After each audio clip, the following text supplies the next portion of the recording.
in Unstuck Nation, let's talk about team building today. So even your team is small or even large team, everyone is a team. We work together. You can work alone, but you can go only as far if you work alone. But if you work together with your team, you can go a lot further.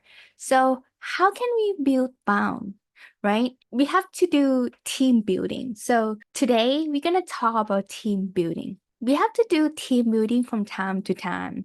In this video, I'm going to cover the importance of team building, type of team building. How would you choose which type of team building that you are going to, when to do team building, and how to keep the effect of team building last long. So let's get started. So the first one, the importance of team building. We cannot deny that team building is an activity that get everyone together, bring the team to be uneducated, basically. Both understand themselves in the personal level, understand the company better, understand the team environment better, understand the leader better, understand to be the follower better, understand ecosystem better, understand everything better, get the clearer pictures of where they are and where everyone want to be, right? So get everything to be coherent. Get to know the weakness, the strengths, the different personality type, the different way of thinking. It would shows not only on the day-to-day work, but because we get together, gather around, challenge the comfort zone, challenge the thing that they are doing on daily basis, maybe something that they're comfortable to do, but the activity that would challenge them during the workshop kind of like team building would shows the real self of each of your team members. So you would get to learn these things, get the clarity, get the understanding, and know how to deal with each person so that you could be a better team. Know what you should stop doing because you wouldn't get the outcome that you want. And also know what you should carry on doing as well. So these are the important and the essentials of team building that I see. Nevertheless, it also brings everyone to achieve the goal faster and clearer because once you bring everyone together and get them into the uniqueness environment, you will feel like it hype up everyone into the environment of like, we got this, and everyone will be like, okay, we see through of the path ahead. We see the roadmap ahead that this is where we are heading together. And at the end of the team building activity, they usually will be like the president or the leaders that would say that, okay, this is our goal that we are going to reach. Then now we know what is the potential that may be hidden inside each of us, and we could contribute that to success this project together. Something like that. So this could help unlock the potential, the hidden potential inside each individual within your team members as well. So that's why team building is so important. And what are the types of team building, right? You may ask. There are mainly 4 types of team building. Depends on the types of activities and how you're going to play or how you're going to form the strategy. So number 1 is personality-based team building. So what does that mean?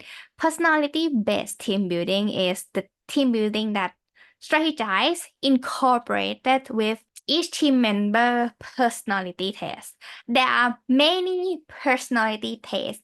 For example, the Mayors, the Kobe, the Foresight depends on which one that would be the one that your companies stick to. And then we could develop that personality test, incorporate into how to adjust and enhance the each personality within the team members that we already know and have, and let them know that this is their strength, this is their weakness, this is what they would communicate better to get what they want, and this is how they would have to develop themselves to be a better leader, better follower in the future, so that they could work better with other people and have more empathy within the company, reaching a better goals and having more productivity, better performance, etc., and something like that, leading towards your company goals based on the personality within the team members.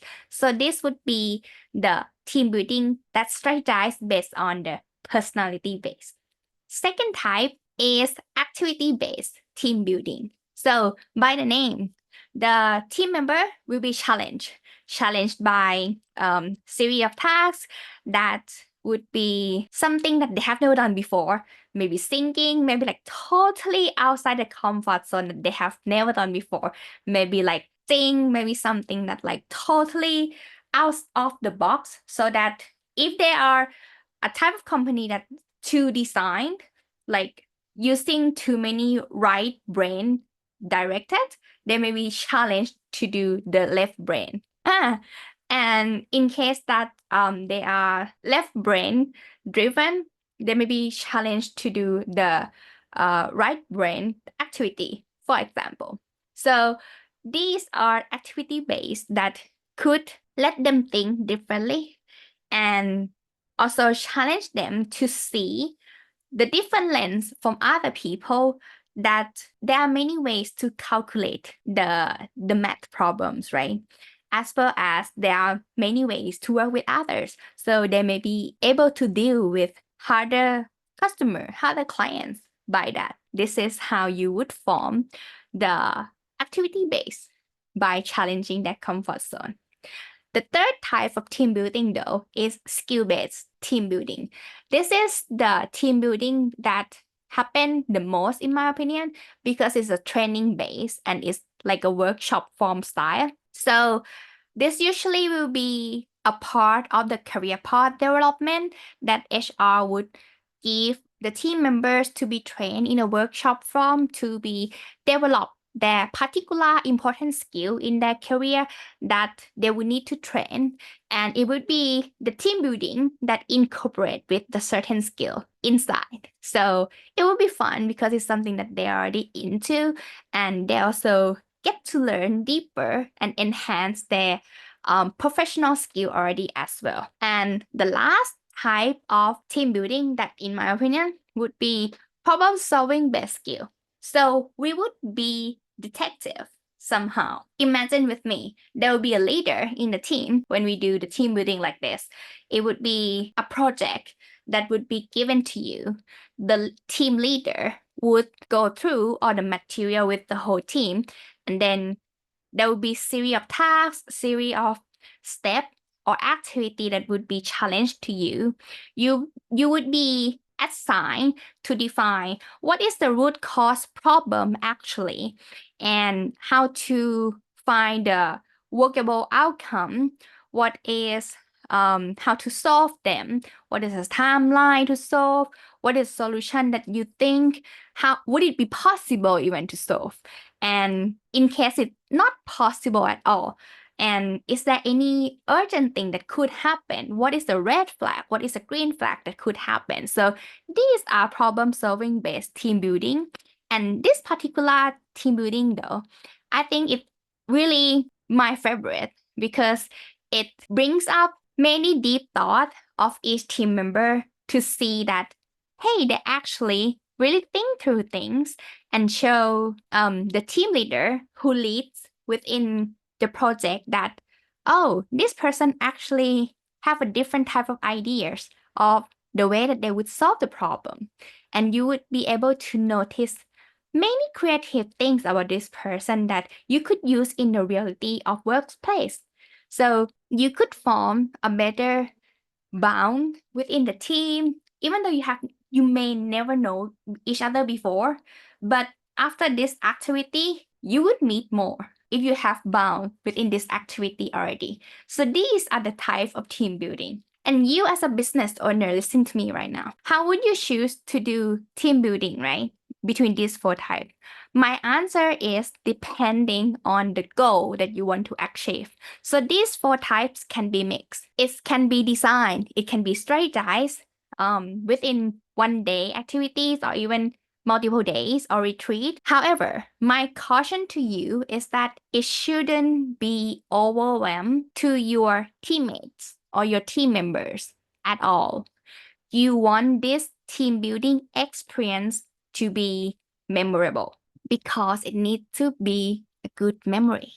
It needs to be talked about for a very long time, and it needs to be referred every time that you mention any example that would relate it to what we are going to do with this team building. Keep that in mind. And when should we start the team building? It can be start since onboarding process. It can be start anytime. As I said, it depends on the goal. If it's going to be the onboarding process team building, it means that you want them to get to know each other better. If you want to use the team building to be the strengthening of your team, so you want to strengthen your team.